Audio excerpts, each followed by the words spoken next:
Good morning from Panhandle Outdoors with Winston Chester. Panhandle Outdoors, your source for fishing, hunting, and information for folks who enjoy the great outdoors. Now sit back, relax. It's Panhandle Outdoors. Good morning, folks. Welcome to Panhandle Outdoors. I'm Winston Chester. I'm glad you're here this morning. Got a great show lined up. It's Friday. We're going to have the fishing forecast today. We're going to give away some free seafood. Got a special guest in the studio, all kinds of things going on. But first, our weather brought to us by Haney Technical Center at corner of Baldwin and Highway 77. Run by and check out the variety of programs they have over there. Take a look at our temperature. Is going to be a high of 62 today and a low of 39. This is just perfect January weather, just a good way to end the month. And I'll remember now, Sunday, we're going to be starting February, and that's going to be a short month. And before you know it, we'll be in March, and spring fishing will be here right around the corner. Water temperature, we mentioned this yesterday, dropped 1 degree down to 59 degrees, but it's still relatively warm as compared to this time last year. So that's going to be interesting to follow, especially the next 3 or 4 weeks, see what happens on that water temperature. Take a look at our river readings. The Apalachicola Bluntstown, it's just dropping, just a good steady drop. If you like to fish falling water, like to catfish at the mouth of those sloughs, or get a trot line out, it's really a good weekend to do it. But it's still high, now it's at a 10 foot this morning, but it's dropping rapidly for the weekend. The Choctaw at Caryville has a slow, steady drop to it. It's going to be really going to be in good shape starting tonight. It's going to be sort of leveling off, and Saturday is going to be pretty steady. Not going to be a heavy drop to it, but it's reading right at 8 foot this morning. Okay, our tide chart brought to us by Kent Forest Lawn Funeral Home and Cemetery. Looking on the screen there, today is January the 30th. Good strong tides. We have a low tide at 4:12 this morning and a high tide at 5:58. And we're going to have that west-southwest wind coming in, so we should be in good shape as far as pretty steady incoming tide to be fishing. Okay, let's go ahead and each Friday we like to look at our fishing game forecast in this segment, because once we do our fishing report, sometimes we don't get back to it. So it's some good times today, especially. Also look on my website for the time for the weekend. But this morning, this is brought to us by Mark Cowart of Edgewater Beach Realty. Mark's number is 832-6000. Okay, we're looking at our times at 8:38 to 10:38 this morning, and this evening from 8:54 to 10:54. If you want to get up under one of those bridges and try to catch some redfish, I know a lot of guys are doing that in kayaks and all. But just make sure you stay well lit up, make sure everybody sees you, and make sure that you have all the proper safety equipment with you. All right, we're going to take our break, and we'll be right back.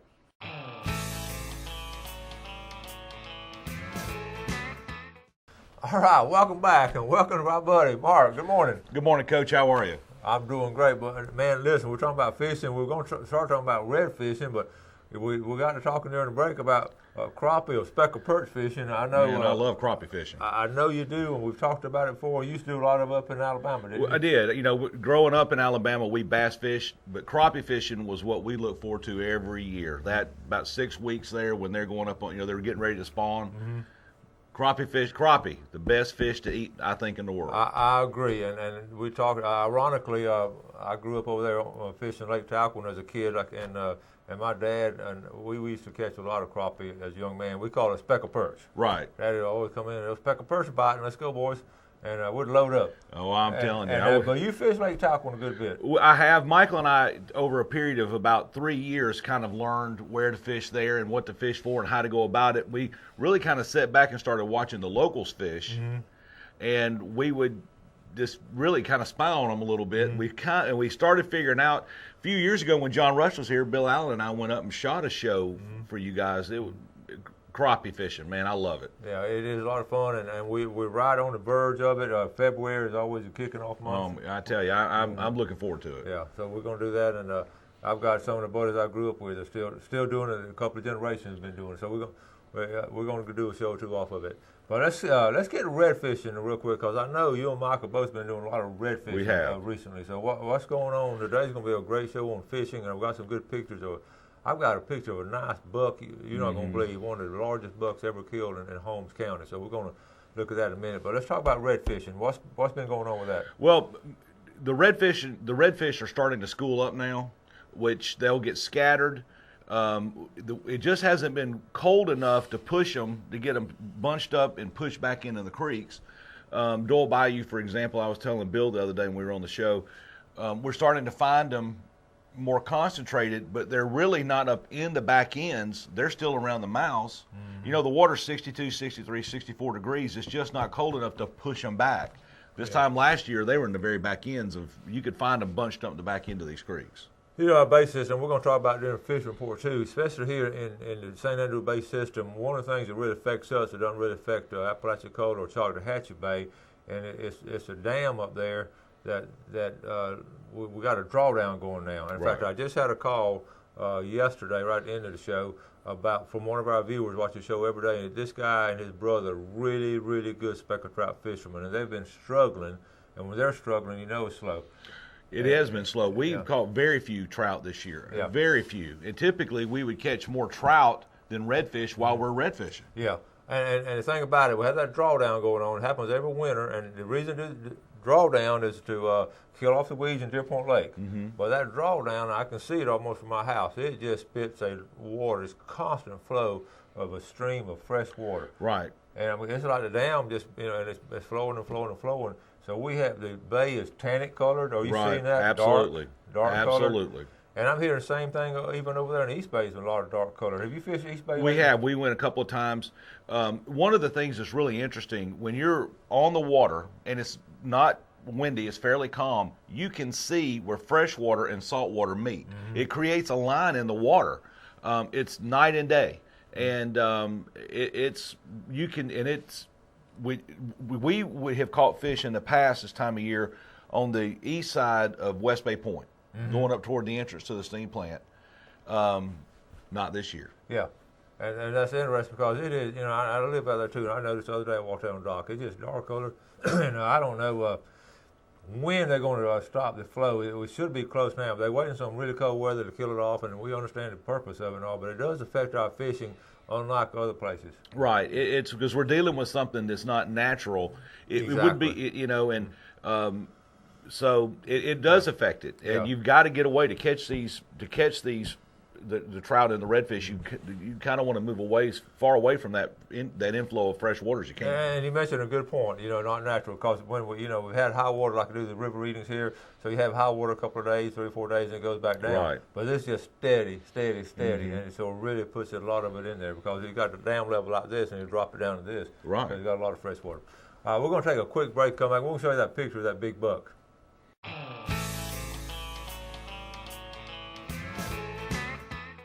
Okay, welcome back.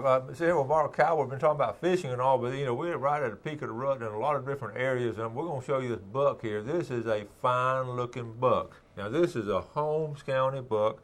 This particular buck is a 5th all-time taken. This is according to FWC, 5th all-time taken. This is Corey Webb. Scored, according to FWC, scored 147 1/8, and that is really, really nice buck. Congratulations, Corey Webb. And I know you're proud of that. That's what we call a wall hanger right there. Oh, man, I tell you. You know, we talk about a lot of people come up with scores and all that. You can do the scores unofficially. You can measure them yourself and all, but when you get measured by the FWC or registered, you know, somebody that's licensed to do it, then that really makes it official. Oh, that's a beautiful buck. It is. I got one more quick announcement here. This is I was telling Mark how much our students just love archery and all. And they're going to, if you want to enter a contest now in Gainesville, right outside of Gainesville, a little community called Newberry, and Eastern Archery has a shooting area there. They have the state tournaments there and everything, and have all kind of tournaments there. There's some local guys here to go, but just check it out. That number down there at the bottom, it's called a Gator Classic, but they have them all year. It's going to be Valentine's weekend. But if you're really into this, you need to get involved with some of this high-level archery. The people really do enjoy it. So I know my kids really get a kick out of it. Okay, Mark, we've got a clinic coming up. I know we mentioned it before in the show, but tell us a little bit more about it. At Legendary Marine on Thomas Drive, February 10th. That's a Tuesday. Michael and I will be doing another inshore clinic, focused primarily on redfish, and this year we're going to focus on the transition from winter to spring and really where we are today. We had so much feedback from the one that we did last August, and it was literally ended up being standing room only. And thanks to Coach Chester, it's amazing for everybody who doesn't grasp the reach of this show. We had people driving from out of state into that clinic. We did. Yeah, and it's, and they're seeing it.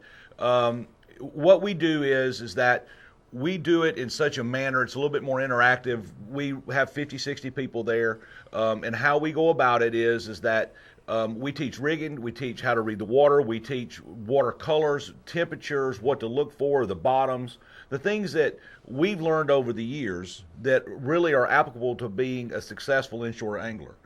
And what fascinates me and I admire about Mark and Michael, they didn't really start out red fishing. They sort of taught, when they moved here, and so many of us move in here and all. Right. And you teach yourself, and y'all taught yourself about, you went with Bill Allen, went with other people, and you taught yourself how to red fish, and now you're one of the best red fishermen we have around here, and it's just great. About this clinic too, y'all did it in August of last year, and we sort of in getting ready for fall fishing. Now we're doing it in winter this way, doing it spring fishing. Absolutely. So it's really two different. It is, and it is a night and day. Last year we talked a lot of top water, suspending baits, things of that nature. This year we'll talk about other baits. One of the things that we do is that we make sure everybody who attends gets something. Z-Man, Mirror Lure, Power Pro, Power Pole. Everybody sends stuff we pass out. Last year we had drawings. We gave away over $1,000 worth of items to 50 or 60 people, plus the free samples. I remember Carolyn Poole drove all the way down from up and way up there in Absolutely. Washington County, and she won a knife. Yeah, a couple $100 rod. And again, our sponsors support us, and we try to support them. And Michael is, for a 17-year-old, he's a very mature young man. He's very knowledgeable, and he's able to get in and talk and get one-on-one with folks. Bring your kids. It's okay. They'll connect with Michael. Michael will share it. We teach how to rig, and after it's over, everybody hangs around, and we go over knots. We go how to rig this bait. And it's fun, Coach. It is fun. It really is, and like I say, you have at the end you have a question and answer period, and people ask some good questions. They do, and it's free, absolutely free. You just call Philomena at Legendary Marine, and you can call her at 271-8950 and let her know you're coming. Tell her you saw it on Coach Chester show on Panhandle Outdoors. But one of the cool things is, Philomena makes the best jambalaya. That was good. And she makes it for everybody. Everybody gets there about 5:30, and you just grab a plate and eat. And there's plenty of beverages to drink. Everybody's happy, and it's good fellowship. Yeah, I think she has those Cajun roots and all. She does now. She does the real thing. Yeah, it is too. And when you're there, if you look around, last one we had 7 guides that came to this, which is really unusual. We have guys that fish on the Irma Coast Redfish, the Pro Series now. They attended, have some IFA guys that attended. It makes us feel good that those guys come to hear what we have to say. Yeah, and it's not just them sitting there talking. It's the whole thing about it's sort of interactive. And absolutely. And that's what I liked about last time. I've been to a lot of these. I know Florida Sportsman used to have these clinics up here all the time, and I wish they still did because we did enjoy it. But that was sort of more of a presentation, and didn't get that much. But this right here, you get a lot of feedback and all. Sure, a lot of information. And we had so many people who called after. I've taken 6 or 8 folks fishing that attended that I've never met, became friends with them. And there's several people who wanted to go fishing, and the weather or the situations wouldn't work out where we could go. And you always feel so bad about that, but. Y'all come out. It's a lot of fun. You're going to get a lot of information. You're going to get some pretty cool fishing stuff. Everybody will get something, and it's a lot of fun. Also, if I can, Michael and I will be at the Bass Pro Shop in Destin, February 6th, 7th, and 8th for the Bass Pro Shop Spring Fishing Classic, which is a seminar and informational in-store thing over 3 or 4 days. And Michael and I will be there the 6th, 7th, and 8th working for Power Pole and Z-Man in store. And come by and see us there. Lots of free giveaways there, too. Okay, so that's some really good information. We're talking about, February is a great month where you're sort of getting ready, gearing up to get ready for spring fishing. Right, absolutely. And it's going to be right around the corner.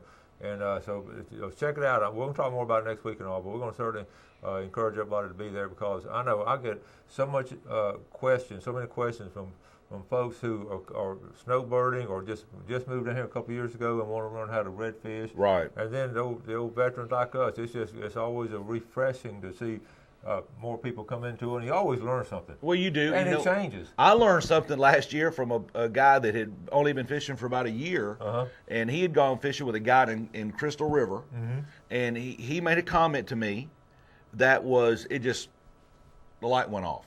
And we did really well that next tournament from a tip that a guy had been fishing for a year. Yeah.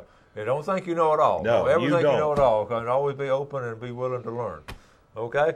Now let's get ready. We're going to move along because we're going to come up after this break with our famous Friday fishing forecast. And Mark's going to show us where me and Michael have been catching some of the redfish. And I've got some reports here. But first, we always like to do our drawing every Friday. I'm going to let Mark do the drawing. Remember, the first one now, and you can enter any time of the year that you can enter this. And every Friday we give away. So this could be a $20 gift certificate of Tarpon Dock Seafood. And by the way, I went by there last Friday, got a half a bag of oysters, and took up to Alabama on a deer hunt. You can't go to Alabama on a deer hunt if you don't take those folks some oysters. I mean, that's the first thing they shake hands with you, then start looking in the back of your truck, see if you brought it. When you come off the beach, they want you to bring them some. And but there are some great oysters down there at Tarpon Dock, so be sure to get some. All right, Mark, let's draw this. This will be for $20.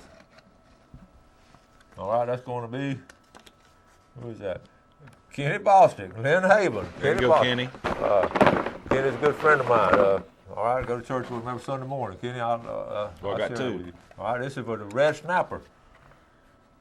Shannon Burton, Youngstown. So we have That's a Lynn great. Haven winner and a Youngstown winner. So I'm going to write on here during the break, and we're going to take a break and come back and do our famous Friday fishing forecast.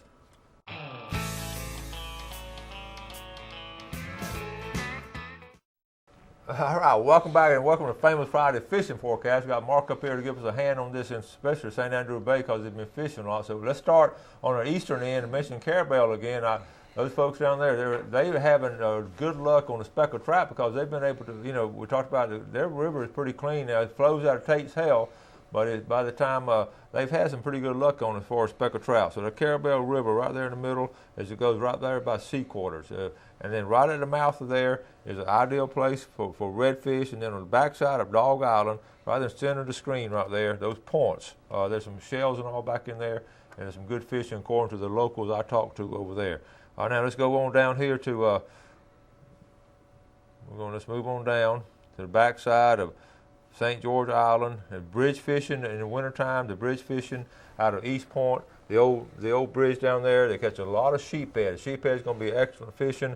The locals go there a lot. We used to fish it a long time ago, and also the main bridge. Most of the folks have gotten off the main bridge and just fish a little old bridge coming out of there, and it'll be really good fishing there for sheephead, especially this time of year. St. Joe Bay again is pretty slow compared to what we used to. The best fishing going to be the canal fishing there. We mention about it every week. Mexico Beach. It's going to be the same report as last week, according to Captain Mitch Coburn, the same report. Now, let's go into St. Andrew Bay, and we'll start here. We're going to zoom it in, and Michael fishes here. He takes you with Michael takes you with him? Michael knows where the fish are. Okay. I'll tell for everybody that is looking just to get out and fish, even when it's windy and it's kind of not the best weather, in Grand Lagoon, right through in here, these docks, there have been schools of redfish running these docks, and then on the south side of Grand Lagoon, there's a couple of old boats that are sunk over there, and those boats, there's a lot of bait gets stacked around those boats, and those fish are running up off those shallow, those high points down into those fish and coming back, and those fish are coming back to that deeper water. They're moving around in there. You can watch them. You'll see those fish in shallow water moving. Okay, now I know a lot of folks. Let's go over to East Bay, Mark, and take a look at East Bay. What's been your story over there on East Bay? Well, East Bay, the north end of the bay has been a little better, and we'll get up in some of these bayous up in here. And to be honest, Coach, I'm not real sure about the names, but this bayou in particular right here is a little deeper water going in. But back in this left corner, there's a couple little feeder creeks that come into it from here and here. And those redfish will be pushing back a little bit toward that little warmer water coming out of those creeks. But these redfish have been in the mouths. They have not just been stacked up in the back end so much. Now, last week we mentioned Sandy Creek and all. Have you been over Sandy Have Creek? not. Have not? Okay. Have not. Sandy Creek, I have some guys that work with me to fish at Sandy Creek, and they're having some pretty decent luck, but there's still not a lot of fishing compared to years past. The water's just not cold enough to push them back up in there. Exactly. Okay, let's come out of East Bay, coming over here to Tyndall Bridge. Now, all the way through the Tyndall Bridge and coming up here in downtown marina, the downtown marina now, squid fishing has still been good this week, and I got a peer report. Let me interject that real quick. Talked to Carrie right before it came on air. It's been a slow week because of the storm. Right. Came in and slowed everything down. But before the storm, folks, he said they were catching some pompano out there. Not That's in large good. numbers, but a few pompano off the pier. That's a good sign. That's a real good sign. Okay, let's go on over here to, so you talked to some of the kayakers doing some bridge I fishing. do. Anna Peskin and a couple of these other guys are catching these redfish up under the bridge, and they're taking heavier jigs and just taking them to the bottom and bouncing them off the bottom. And those guys are really catching the fish right now. He's posted some pictures on Instagram, some really impressive redfish. And, you know, those fish have always been there, and it's unique to find a different way to catch them. Right. And, Well, last fall, Michael and I would be around there, and we would catch those fish schooling. You'd find the pelicans and the seagulls feeding. Sometimes you would find the pelicans sitting in the water, and there would be a ball of redfish directly. You could just see them plain as day sitting under those pelicans. Okay, let's move on up here to North Bay, West Bay. Okay, in the West Bay. The now. West Bay. Now these redfish. Now I'm giving some secrets away here. These redfish have been sitting on these edges right through here and through here. There's some duck hunters that get out here, so you kind of got to compete for the duck for the season's water. over. Got youth hunt this weekend. But after that, duck season's All over. right. So anywhere right through here, typically these fish would have been moving more up into Crooked Creek and Burnt Mill Creek. They really haven't moved that far. The best we can tell, they're still on these outside edges, and there's schools that are moving. You got to be really careful though, because that water is cold and it's shallow, and they're very spooky. And, and another thing, Mark, that what affects it now, we'll talk about that a lot of times. We get that northwest wind, and it gets really, like you say, it gets really shallow up there. Right. And Michael has been catching a lot of redfish, throwing the chatterbait, but it's called a diesel chatterbait, Coach, and it's designed for redfish, a little heavier for salt water. And we've watched it a few times coming in. I actually saw a fish hit one, and it's just almost looks like a crankbait digging on the bottom. That blade's up, and it's running, the hook's up, and it's kicking up mud on the bottom, and it moves really slow. Okay. All right. That's a really good tip there. All right, we're going to wrap it up. Mark, as always, thank you so much. Absolutely, Coach. Thank you. And we thank you folks for watching Panhandle Outdoors this week. You have a great weekend. Do some outdoor stuff with your family and friends, and always do something good for your fellow man. And God bless. Thanks for joining us for Panhandle Outdoors with Winston Chester. Panhandle Outdoors features hunting, fishing, and other activities and information to help you enjoy the great outdoors. Join us next time for Panhandle Outdoors.